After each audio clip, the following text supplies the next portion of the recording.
boa noite, queridos, querida igreja, graça e paz em nome de Jesus. Muito bom estarmos juntos mais uma vez nesse tempo especial de adoração ao Senhor, de meditação na sua palavra, de comunhão com o Senhor.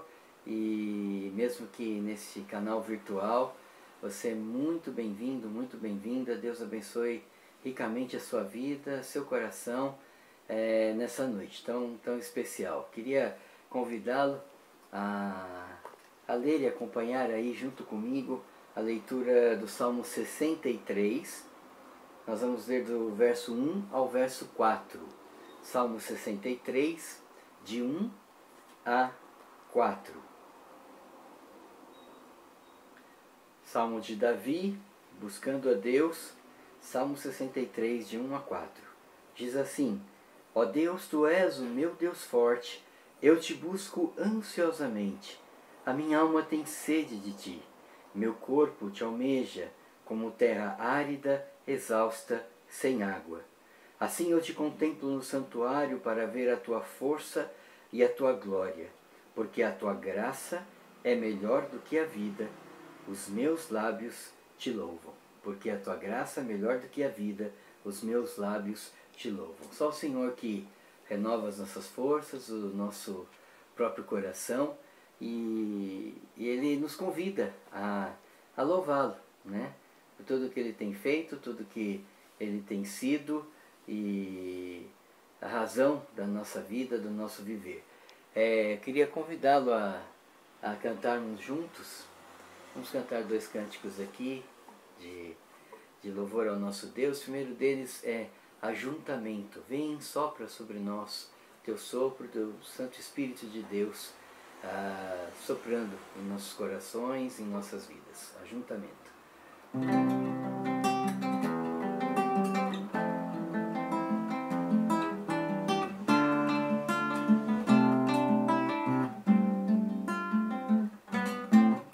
Vem, sopra sobre nós Teu sopro,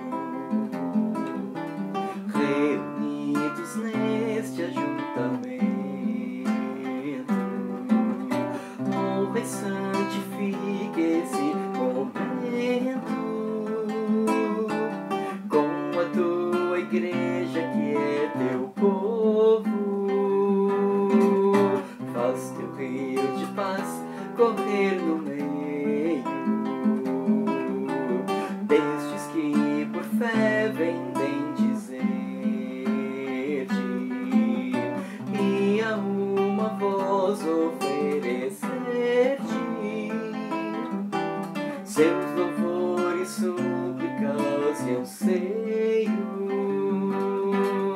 Tu és o Senhor de toda glória,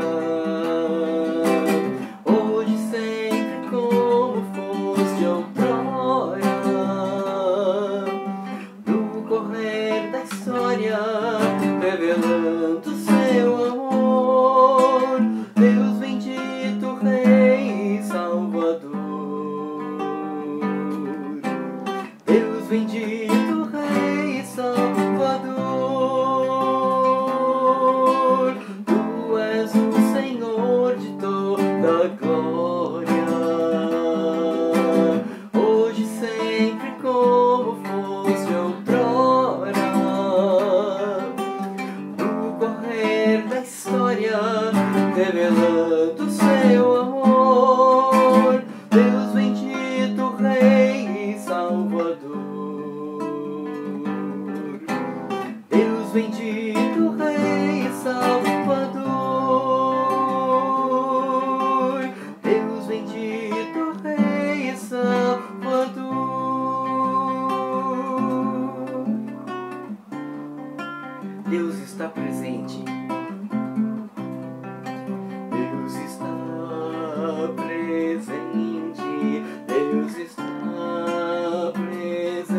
deixe-se levar, pois Deus está presente, pronto para salvar, pronto para ajudar. Deus está presente.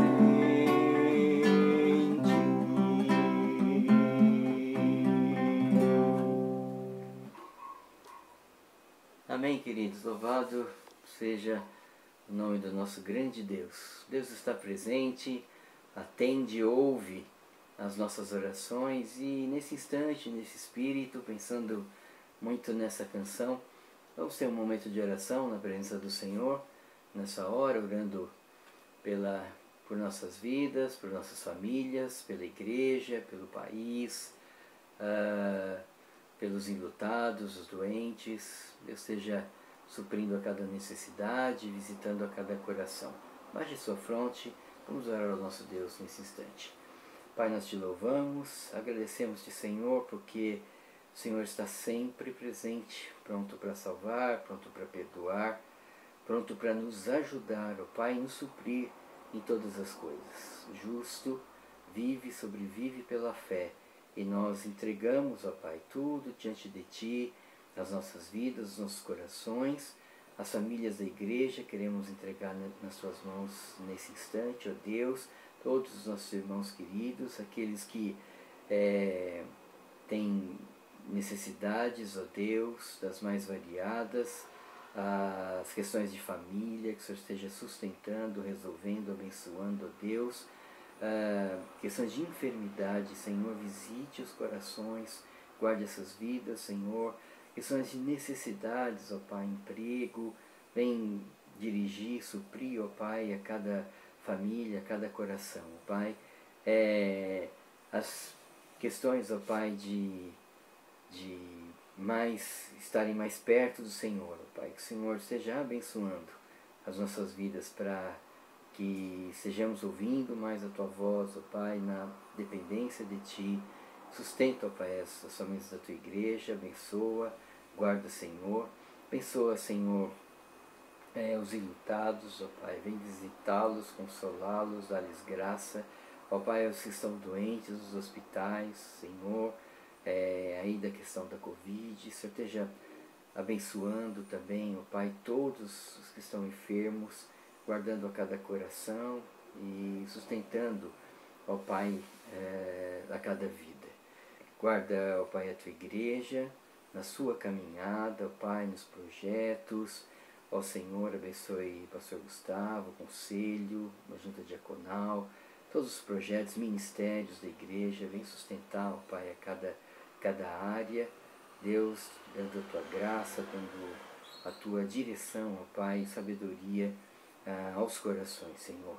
Abençoa o nosso país, ó Pai, nossa querida pátria amada, Brasil. Cuida, ó Pai, de todas as questões que a gente tem enfrentado, ó Pai, as injustiças, a corrupção.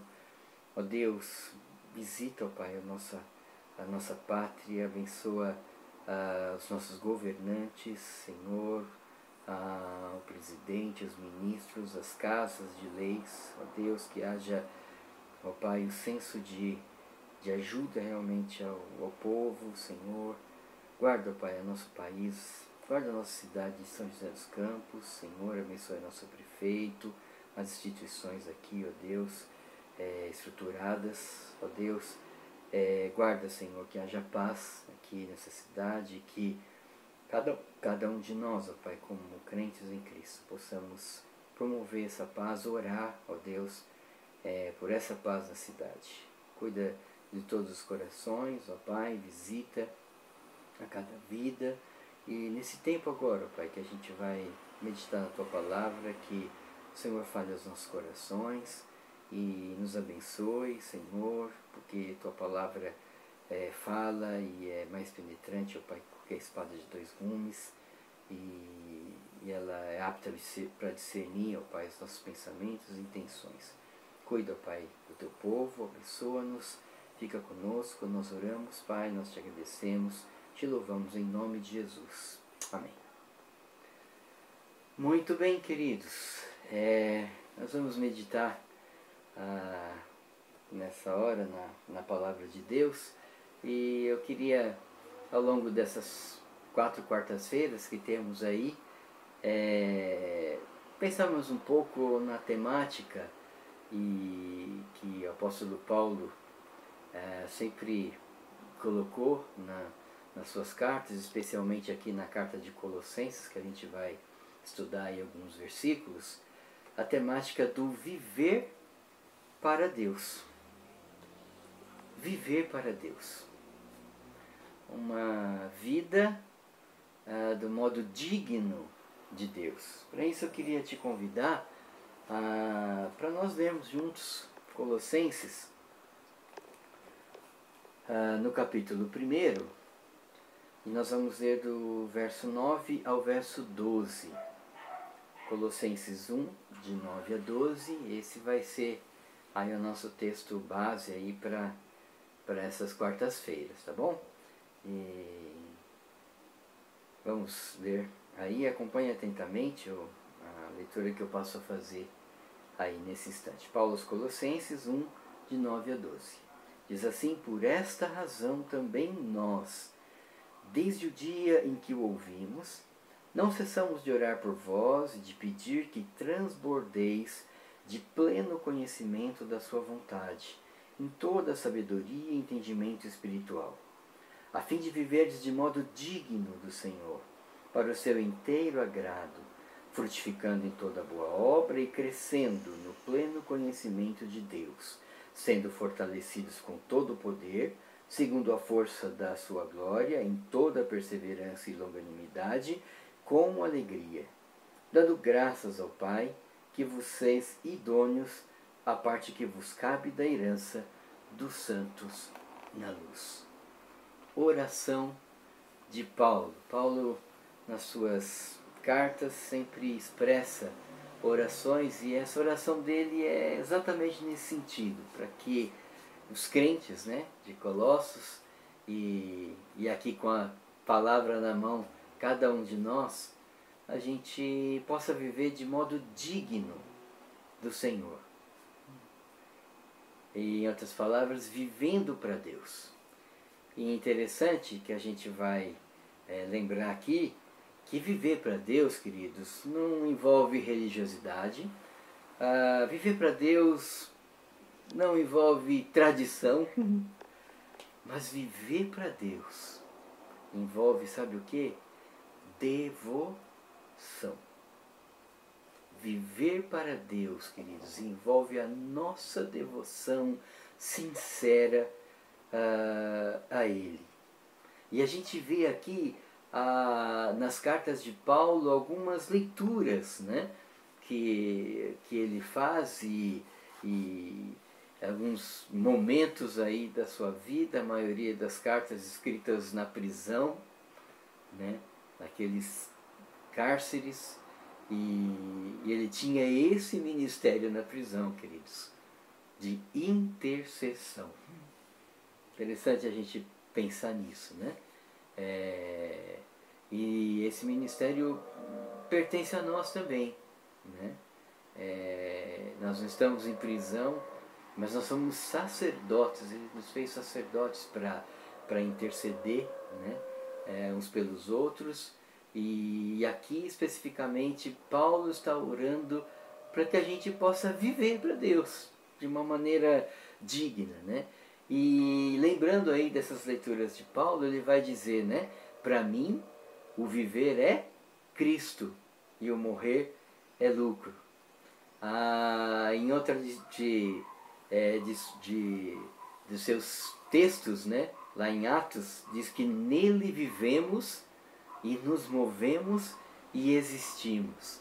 Paulo aos Romanos vai dizer também que ninguém vive para si, e ninguém morre para si. Se vivemos, vivemos para o Senhor. Então a ideia é que ninguém deve viver para si. Se nós vivemos para Deus, vivemos para o Senhor. Queridos, quem não vive para Deus está fora do padrão de Deus. Porque o próprio apóstolo Paulo lá em Efésios vai dizer, né? Ele nos criou para quê? Para o louvor da sua própria glória. E a primeira pergunta lá do nosso breve catecismo, né? Fim principal do homem: glorificar a Deus e gozá-lo para sempre. E aqui Paulo está orando por isso. Está orando para os colossenses para que eles pudessem viver de uma forma digna de Deus, né? E a gente vê evidências, né, de quem vive para Deus nas próprias cartas de Paulo, né? E interessante que as cartas de Paulo, elas tinham basicamente uma estrutura aí em duas partes, e eu entendo que isso era muito didático, né? Primeiro, sempre Paulo falava o que Deus fez. O que Deus fez. A obra de Deus por nós através de Cristo Jesus. O que Ele fez. Ele nos remiu. Ele nos transportou do império das trevas, né? E nos colocou no reino do Filho do seu amor, né? Ele vai dizer que em Jesus nós temos a remissão, né, do seu sangue, pelo seu sangue. Isso é plano de Deus, né? E nós temos o penhor, né, do Espírito, o Espírito Santo habitando nos nossos corações, trabalhando na nossa própria vida. Então, queridos, viver para Deus, aí na leitura de Paulo, é o dia a dia, são as situações da vida, são os acontecimentos que nos ocorrem, são os relacionamentos, né? E viver para Deus, queridos, a nossa perspectiva de viver para Deus, também Paulo fala nisso, é o que? É até aquele dia. É até aquele dia que estaremos para sempre com o Senhor. Que dia maravilhoso vai ser esse, de estarmos com o Senhor. Então, quando estamos aqui, a gente vive para Deus. Então, viver para Deus até aquele dia, aqui no primeiro capítulo, verso 5, ele vai dizer exatamente isso. Acompanhe aí comigo. Por causa da esperança que vos está preservada nos céus, da qual antes ouvistes pela palavra da verdade do Evangelho. Né? A esperança que está nos aguardada nos céus. Então, viver para Deus é até aquele dia.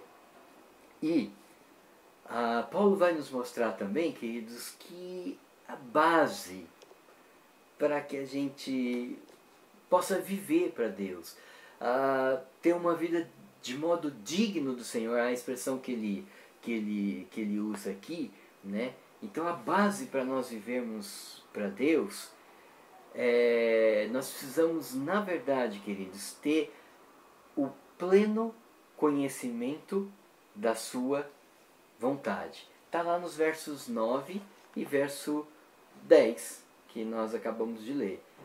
Por essa razão nós, desde o dia que ouvimos, não cessamos de orar por vós e de pedir que transbordeis de quê? De pleno conhecimento da sua vontade, em toda a sabedoria e entendimento espiritual. Né? Então,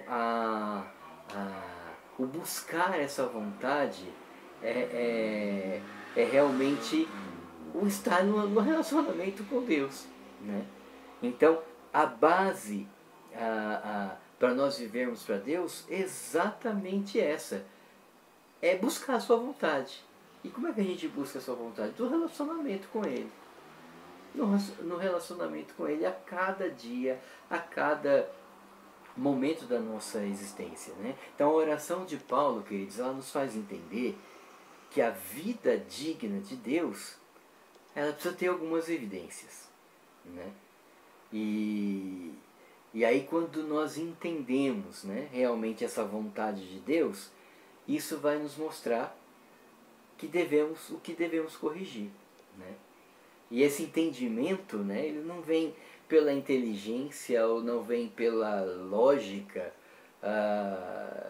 Ele diz aqui que é sabedoria e todo entendimento espiritual. E, queridos, quando nós vamos à sua presença sinceramente, buscando essa vontade, ele nos dá livremente, né? É o que diz lá em Tiago, né? Se alguém necessita de sabedoria, peça a Deus, que a todos dá liberalmente, né? Não vai impedir nada, né? Então, para a gente buscar esse viver, né? Esse viver para Deus, a gente precisa realmente conhecer a Deus, né? Então, o pleno conhecimento da sua vontade envolve o conhecer a Deus, conhecer o seu amor, conhecer a sua graça, a renovar a nossa mente, né? Como diz Paulo, né? Não pensar e não agir de acordo com o mundo, né? A gente vê lá Romanos 12, 1 e 2, né? Porque a gente é bombardeado, queridos, todo dia para pensar e para agir conforme o mundo. Essa é a grande verdade, né? Então, esse viver para Deus, ou uma vida digna de Deus, ele precisa entrar em ação. Ele precisa entrar em ação. E é aqui, né, que Paulo vai colocar aqui 4 elementos, né, para a gente, no conhecimento da sua vontade, na comunhão com Ele a cada dia, a gente seguir a nossa vida de uma vida digna de Deus. E a primeira questão aqui, queridos, para a gente viver para Deus, e a gente precisa pensar muito nisso, é a questão da frutificação. E é esse primeiro elemento que a gente vai trabalhar aqui, né, nessa quarta-feira, é a frutificação. Então, viver para Deus envolve frutificação, né? E isso está lá no verso 10. Vamos ler mais uma vez. A fim de viverdes de modo digno do Senhor, para o seu inteiro agrado. Aí ele diz como? Frutificando em toda boa obra. Frutificando em toda boa obra. E aí a gente vai pensar uma coisa interessante. Frutificar, queridos, não é para mim mesmo. Olha que interessante. O nosso viver para Deus vai atingir outros. Então, frutificar não é para mim, é para outros, né? A própria árvore não vai comer do seu fruto. Olha que interessante, né? O fruto é para outros. Então, frutificando, então dar frutos não é para mim mesmo, mas é para outros, né? Então ele diz aqui, frutificando em toda a boa obra, né? Que plano maravilhoso de Deus que a gente vê lá na própria carta aos Efésios, né? Paulo, capítulo 2, verso 10, né? Que ele diz, pela graça sois salvos, mediante a fé, isso não vem de vós, é dom de Deus, nem de obras, né? Para que ninguém se glorie. Então a salvação não é por nenhuma obra nossa, é somente pela graça. Mas ele vai dizer lá em Efésios, vamos abrir lá, Efésios 2:10, Gálatas, Efésios, ele vai dizer para nós, em Efésios 2:10, pois somos feitura dele, criados em Cristo Jesus, para quê? Para boas obras, as quais Deus de antemão preparou para que andássemos nelas. Viver para Deus.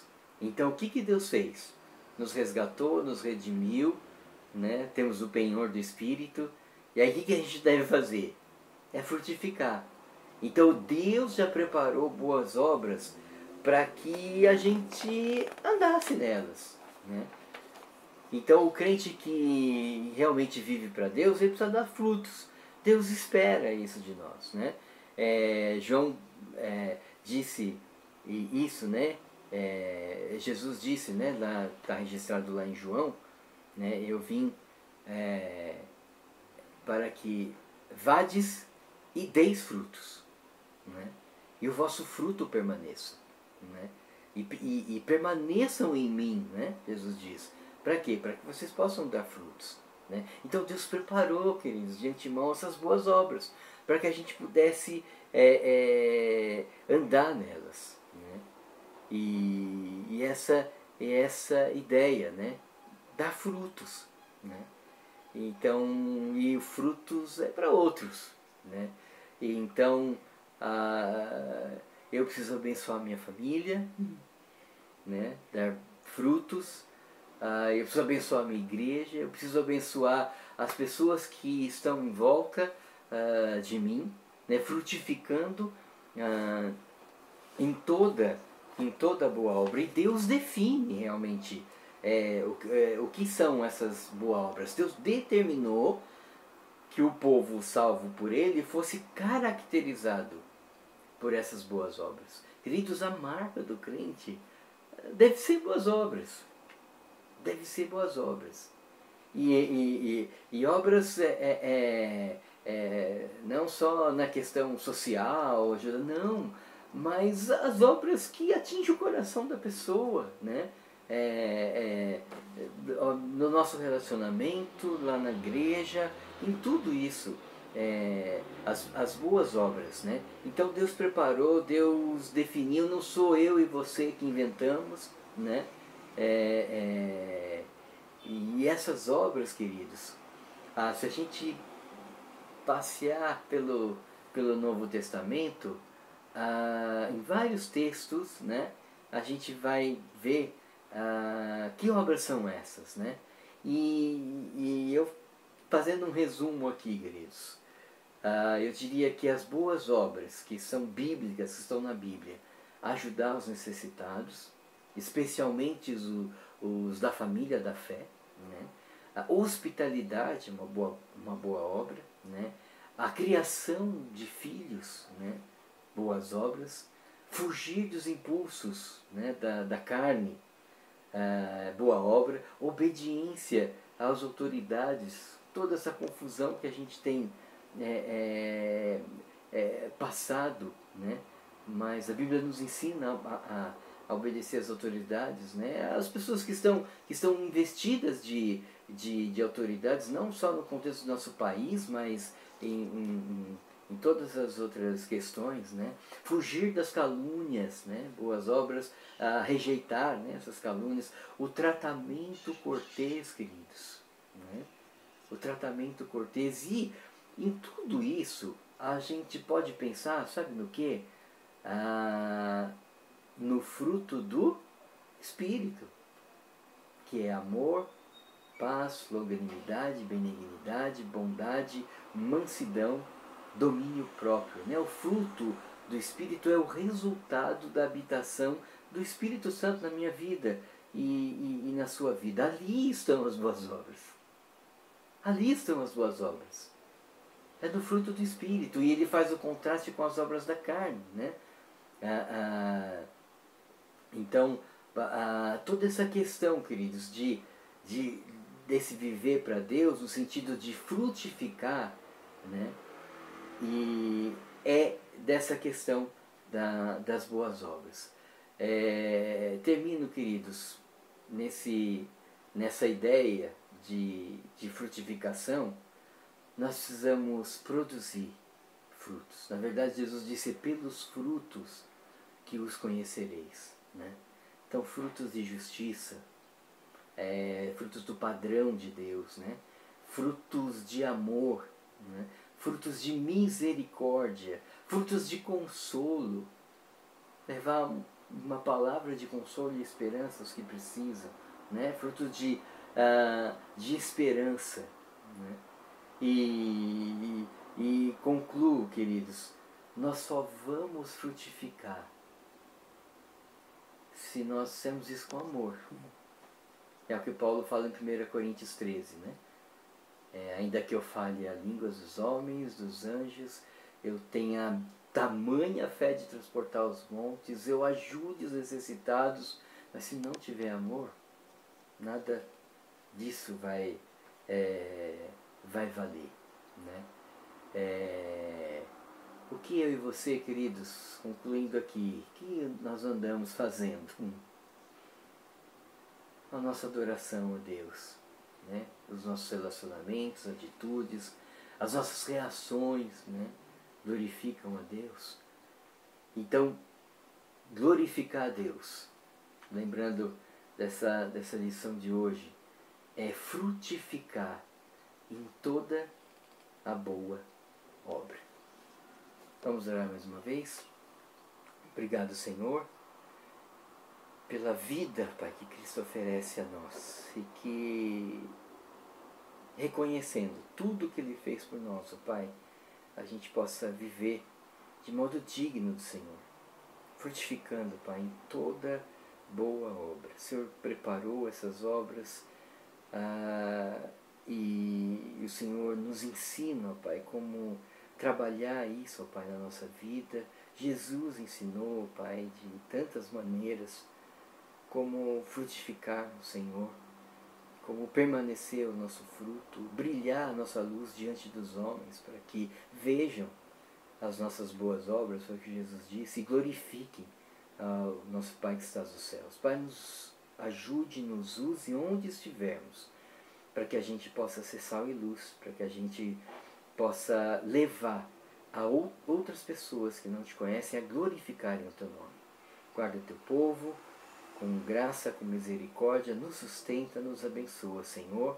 Nós oramos agradecidos no nome de Jesus, nosso Senhor e Salvador. Amém. Deus abençoe, querida irmã, querido irmão, e até a próxima quarta, permitindo o Senhor Deus. Deus abençoe a cada um. Um abraço. Amém.